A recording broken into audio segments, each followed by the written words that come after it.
What's your first name? Where are you calling from? And go ahead.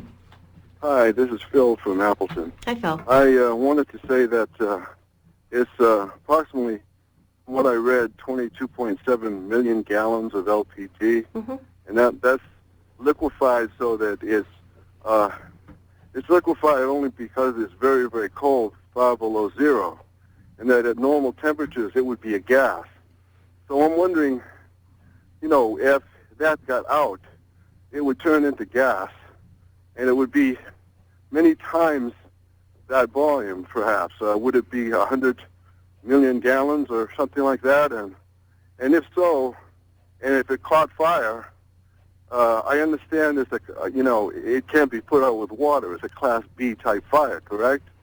And so I guess I want to ask, how would you put it out? Where would you store the fire suppressant? You'd need 100 million gallons or more, right, of fire suppressant to put out the fire if it caught fire. So where would you store that, and how would you get the fire suppressant on the fire? Go ahead, Bud. I guess.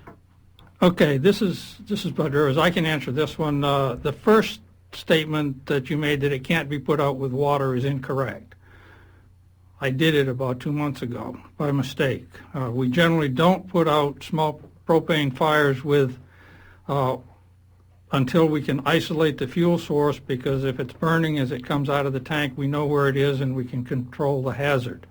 So we have sufficient amounts of water in town to be able to control any propane fire.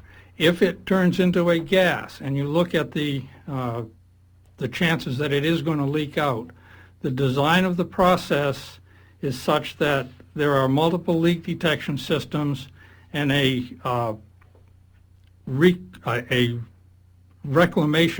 gas reclamation system, because this is just look at it this way, DCP makes money by selling propane. They don't make money by burning it off or by releasing it to the atmosphere. If the purpose of the flare that was talked about is if the reclamation system is inoperable. One other thing to note is that propane is maintained as a liquid in this low pressure tank at minus 40 degrees centigrade, minus 44 degrees Fahrenheit, because it's a refrigerant. It's just the same as your R12 Freon. You compress it into a gas, and at a low temperature, at that lower temperature, at the pressures that we put it at, it gets cold. It works the same way a refrigerant does. When it expands, it absorbs a tremendous amount of energy. A leak, if ignited, could burn. Our method of fighting that fire is to cool the tanks and anything that's in the area and isolate the leak. Okay, I'm going to let Astrig jump in there too, but I want to ask a follow-up question. What happens if a large amount of the gas escapes somehow, and whether it be from the pipeline or another part of the process, and the gas is leaked in a quantity before it ignites? Does that then become explosive? Propane would become explosive if it reaches between 2.1 and 9.5% by volume in air and collecting in a low point and then ignited. Then you could, that's the lower explosive, what's called the lower explosive limit and the upper explosive limit. So as in your house, when your propane, if you turn your gas stove on and you let the gas fill the house up and then you ignite it, it can explode. Okay. But it's, generally your detection systems are designed to catch it much before it gets to that. We look at it to catch it at a 1% and not let it exceed a 10% of the lower explosive limit. Okay, Astrid? We asked that question of the president of DCP last week. After they closed the meeting down for public questions, they invited the public to come up and ask. So we asked just that question. And the answer was, well, don't worry about it because the propane will hug the ground. And the propane doesn't dissipate. So it hugs the ground. And the woman who asked the question said, so does that mean it would go down our storm drains? And he said, yeah, I guess if there was a storm drain there. And she said, and then what happens?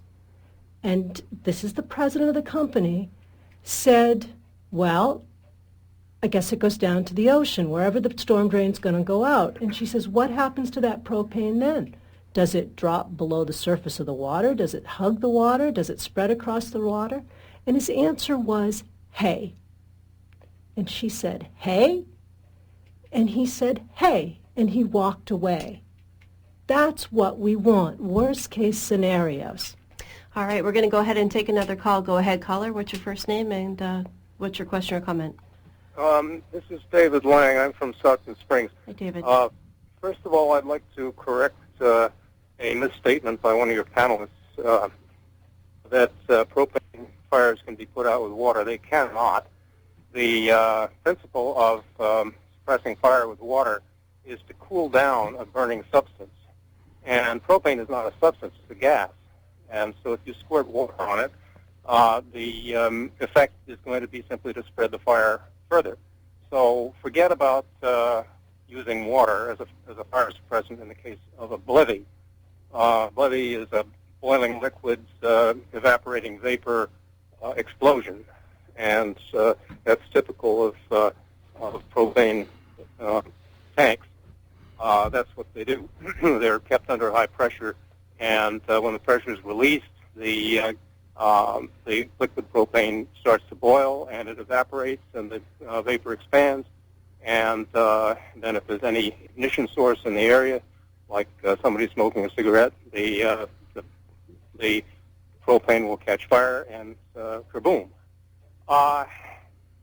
But what I wanted to say particularly is that this whole thing seems to have been rammed down our throats. We, particularly in the surrounding towns like Stockton Springs, we just heard of this as a fait accompli. We were never asked, and that's not really an issue in a case where a project involves a town like Searsport, but doesn't involve the surrounding towns. But this thing is so huge that it has the potential of negatively affecting all the surrounding communities, and in fact, probably the entire mid-coast.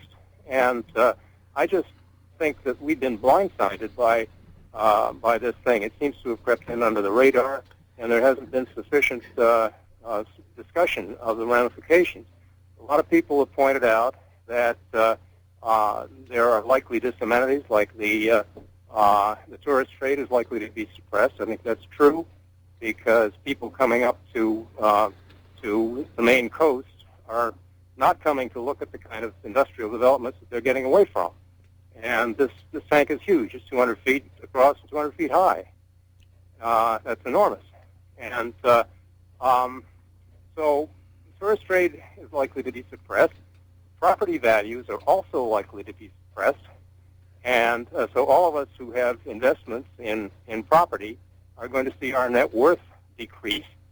And who's going to compensate us for that? And if property values decrease, then tax revenues are going to go down, and that means our taxes are going to go up. So there's all kinds of ramifications to this that just haven't been considered. And getting back to the blevy, the explosive hazard, this thing is unprecedented. There's only one other installation of this size. I think it's also a DCP Midstream project down in the Tampa area in Florida, and it's sited in a location that's at least 2 miles from any human habitation. This thing planned for Searsport is right smack dab in the middle of town, and so there are a lot of people at risk from a potential explosion, and there are lots of things that could go wrong with this tank. Okay, David, I'm going to interrupt you because, one, I want to let Bud respond to